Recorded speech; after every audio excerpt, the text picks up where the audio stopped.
도널드 트럼프 전 대통령이 대선에서 승리하면서 우크라이나 전쟁이 푸틴에게 일방적으로 유리하고 우크라이나에게는 매우 불리한 결론으로 흐를 것이다, 이런 전망이 우세했지만 실제 뚜껑을 열어보니까 오히려 우크라이나에게 유리한 방향으로 전쟁의 종식을 재촉할 것 같다, 이런 전망들이 나오고 있습니다. 기세 등등했던 푸틴의 낯빛이 갑자기 어두워지는 이유에 대해서 와이타임스가 추적해봤습니다. 지금 시작합니다.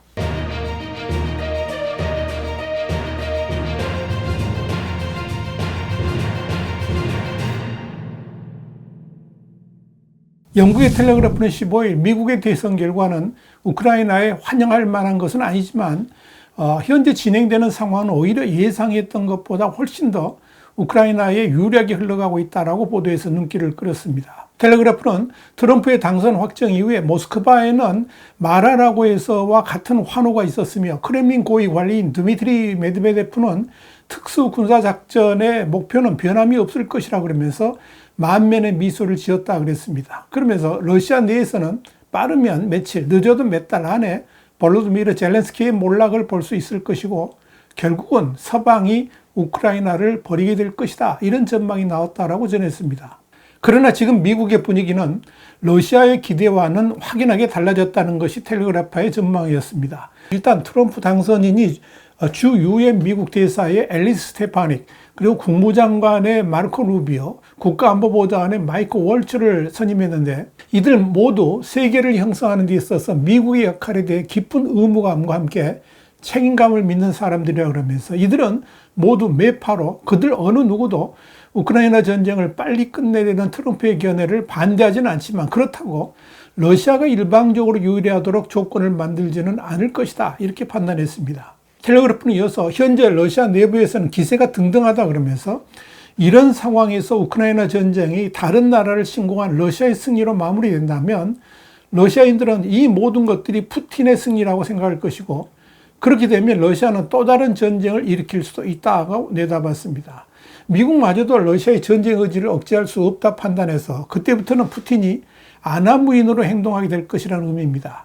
러시아에서 가장 인기 있는 군사 블로거인 알렉산더 슬라드코프는 지금 러시아군이 장악한 지역만으로 전쟁을 동결한다면 이는 나쁜 거리일 수도 있다, 그러면서 오히려 드니프로강을 중심으로 서쪽을 러시아 영토로 삼아야 되고 그렇게 한다 그러면 언젠가 우크라이나 모두를 러시아가 잠식할 수도 있을 것이다, 그렇게 주장하기도 했습니다. 러시아의 푸틴은 지금 일방적인 러시아 승리를 가정한 휴전안을 내놓고 있습니다. 푸틴은 최근 이스탄불에서 내민 휴전안을 통해서 러시아가 이미 점령한 4개 지역을 러시아 소유로 하고 우크라이나는 중립을 선언해야 되며 또 군대도 5만 명 이하로 축소하는 것과 아울러서 더 이상 서방의 무기를 들여와서는 안 된다는 조건을 내놓은 바 있습니다. 이렇게 푸틴이 기고만장한 상황에서 트럼프 당선인이 러시아 일방적으로 유리한 휴전 방안을 선뜻 타결하게 된다면 그때부터 유럽은 곧바로 최악의 정세 불안정으로 흘러가 버릴 가능성도 있고 나토, 그러니까 북대서양 조약기구는 와해되기 시작할 것이며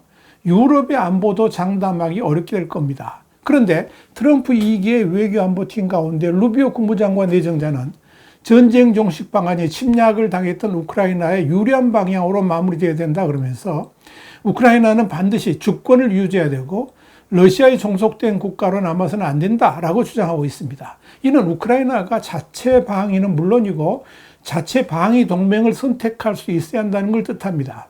물론 루비오가 지난 우크라이나 지원 군사 패키지에 반대표를 던지긴 했지만 그렇다고 우크라이나가 전쟁에서 포기하는 것을 원하지는 않는다 하는 겁니다. 그보다는 유럽이 자체 방위에 더 많은 투자를 한다면 미국은 당연히 나토와 함께 대러시아 방어에 확고한 책임을 다할 것이며 또 우크라이나 전쟁의 마무리에 있어서 미국의 패배로 볼 수 있는 결론은 결코 수용할 수 없다는 의지를 가지고 있다는 것이 텔레그래프의 견해입니다.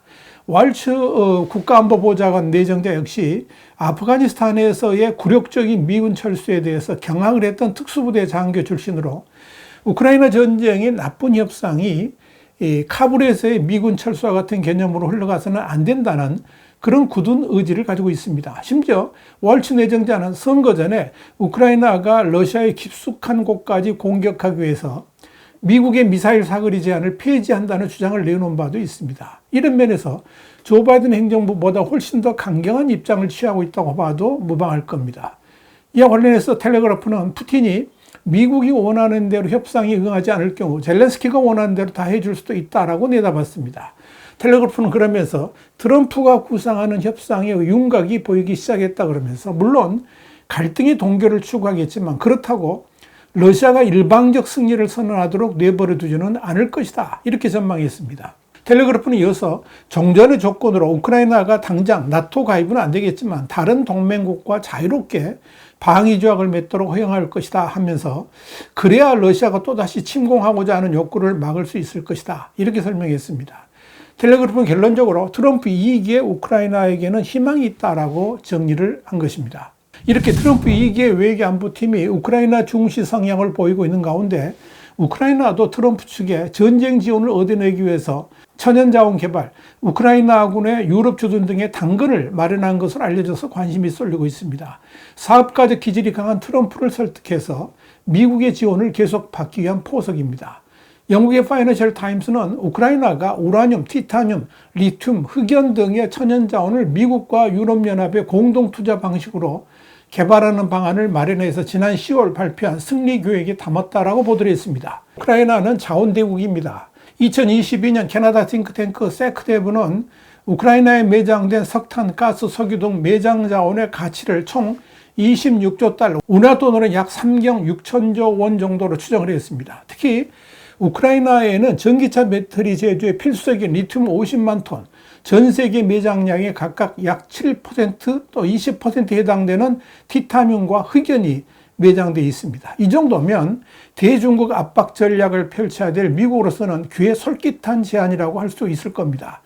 중국이 미국의 압박 정책에 맞서서 반도체 등에 필요한 희귀광물 수출 제한을 무기로 삼을 것이라는 전망이 나오는 가운데 우크라이나의 지하 자원들을 잘 개발한다면 서방 진영이 얼마든지 방어를 할 수 있기 때문입니다. 그래서 지난 9월 린지 그레이엄 사우스캐롤라이나주 상원의원은 우크라이나는 우리 경제에 도움이 되는 1조 달러 한 1,400조 원 상당의 광물을 보유하고 있다 그러면서 그래서 나는 우크라이나 사람들을 계속 돕고 싶다 이런 발언을 한 바 있습니다. 파이낸셜 타임스는 우크라이나 내부에서는 아예 미국에 우크라이나에서 사업할 수 있는 사람을 결정할 수 있는 투자 심사 권한을 부여하자는 말도 나온다라고 밝혔습니다. 사실 전쟁 전 우크라이나는 통신산업 등의 공급업체를 중국의 기술력에 의존해 왔었는데 이번 기회에 완전히 미국 쪽으로 방향 전환을 하자는 말도 흘러나옵니다. 이런 우크라이나의 당근 전략이 우크라이나 지원에 필요한 막대한 재정 부담을 상쇄시킬 수 있는 설득 카드가 될 수도 있다. 이런 판단이 나옵니다. 미국 국무부 등에 따르면 지난 2022년 2월 러시아의 침공 때부터 지난 10월까지 미국이 우크라이나 군사 지원을 위해 쓴 예산은 621억 달러, 한 87조 원 이상입니다. 인도적 경제적 지원까지 합친다면 1,080억 달러, 그러니까 한 151조 원에 달합니다. 그렇다면 우크라이나가 제안한 대로 미국이 받아들인다면 우크라이나의 전쟁 물자 지원을 계속해도 될 만큼의 충분한 명분도 제공되고 더불어 자유진영이 러시아에 패배하지 않았다는 점, 이와 함께 나토와의 관계도 잘 유지할 수 있다는 전망도 함께 나오는 겁니다. 이와 함께 우크라이나는 유럽 주둔 미군 대신에 우크라이나군을 파견할 용의가 있다는 제안도 내놨습니다. 물론 우크라이나 종전 이후의 사항입니다. 이 역시 트럼프 당선인에게는 혹할 수 있는 제안입니다. 여기에 대해 젤렌스키 대통령은 지난 10월에 전투로 단련된 우크라이나군이 유럽 보호에 기여할 수 있다. 그러면서 전후 유럽 주둔 미군을 우크라이나군이 대체하는 방안을 언급했습니다. 미국의 해외 파병 규모 축소 또 방위비 절감에 기여하겠다는 취지입니다. 이와 관련해서 뉴욕타임스는 젤렌스키가 유럽 주둔 미군 수를 줄이려는 트럼프 당선인의 오랜 목표를 겨냥한 것이다. 이렇게 분석했습니다. 트럼프는 2020년 독일 주둔 병력 중 약 4분의 1을 철수시키려 했지만 바이든 대통령의 당선으로 중단된 바 있습니다. 물론 이런 젤렌스키의 제안을 트럼프 당선인이 그대로 받아들일지는 아직 알 수 없습니다. 그러나 우크라이나 전쟁 종식 방안에 대해 아직도 입을 굳게 다물고 있는 트럼프 당선인에게 우크라이나의 제안은 상당히 긍정적으로 판단할 수 있는 소지가 될 수도 있을 것입니다.